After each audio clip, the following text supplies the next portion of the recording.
For decades, this case has been buried, and the truth will shock you to your core. They told a simple story, a random act of violence, senseless, almost meaningless. But what you're about to hear is far darker, and far more twisted than anyone imagined. A quiet street, a warm evening, and then, chaos. One moment, a peaceful neighborhood. The next, a scene straight out of a nightmare. A woman was found lying motionless on the kitchen floor, no forced entry, no theft, nothing taken. Her neighbors said they heard nothing. No scream, no cry for help. Just silence, and then flashing lights as police arrived. At first, detectives thought it was a burglary gone wrong. But there was nothing missing. Every drawer was in place, every window locked from the inside. It was as if someone walked in, did what they came to do, and left without leaving a trace. No motive, no reason, just cold, calculated precision. But here's where the story gets even stranger.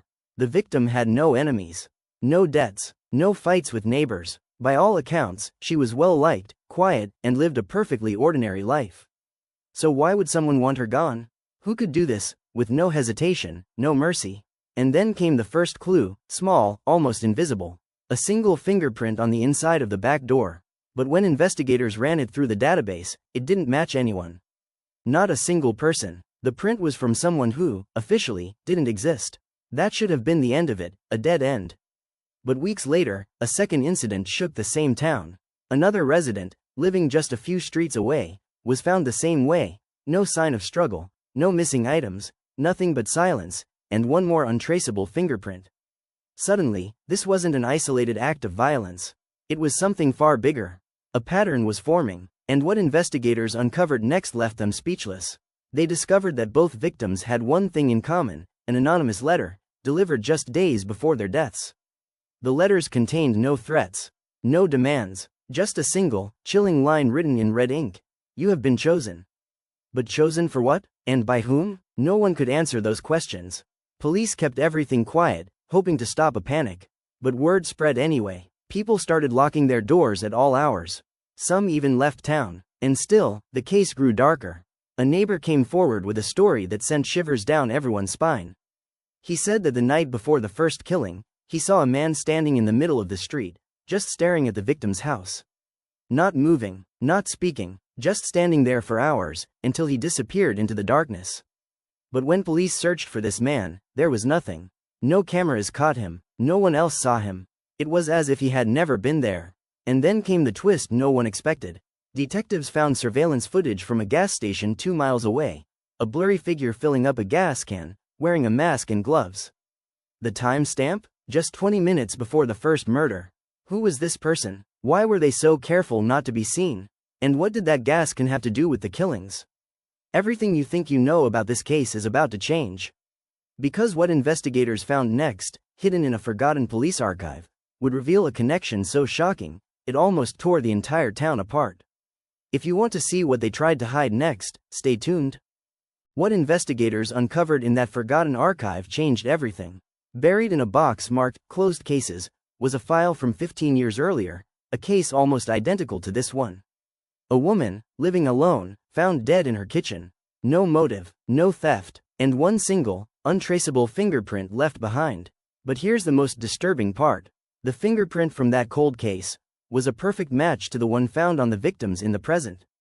The same person, or at least the same hand, had struck again, after more than a decade of silence. Who disappears for 15 years, only to come back and do it again? And why leave the exact same calling card? Detectives dug deeper, desperate for answers. And then, another detail surfaced. The letter sent to the first victim, "You have been chosen," wasn't the only one. 4 more identical letters had been delivered in the town over the last month. 4 people, all living alone, all unaware that they had been marked. The police scrambled to protect them, but they were always one step behind. 2 more victims were killed within weeks, same pattern, same eerie silence, same untraceable fingerprint. The town was terrified. Rumors spread like wildfire. Some said it was a serial killer playing a twisted game. Others believed it was something darker, a cult choosing random victims as part of a ritual. And the letters seemed to support that theory. But then came a revelation no one saw coming. Hidden inside one of the victims' houses was a diary, a small leather journal, tucked away behind a loose floorboard. Inside were pages and pages of strange notes. drawings of circles, names written and then crossed out, and in the very last entry, a single chilling phrase, "They're coming for me." But who was coming? And how did she know? The handwriting in the diary matched the victim's, but the final page was written in someone else's hand. And forensic analysis revealed something even more disturbing. The ink used for that last entry was the same red ink as the letters. So whoever wrote those letters had been inside the victim's house before she died. Watching, waiting, leaving behind a message that no one was ever meant to see. And then, just when the investigation seemed to hit another dead end, a new lead broke the case wide open. A man was spotted on a security camera just 2 streets away from the most recent murder. He was walking calmly, almost too calmly, carrying what looked like a small leather bag. When police tracked him down, they found something horrifying inside. Not weapons, not money, but dozens of letters, all identical to the ones delivered to the victims. And a list of names, half of them already crossed out, half of them still waiting. Everything pointed to this man being the killer. But here's the final twist: when they arrested him and took his fingerprints, they didn't match.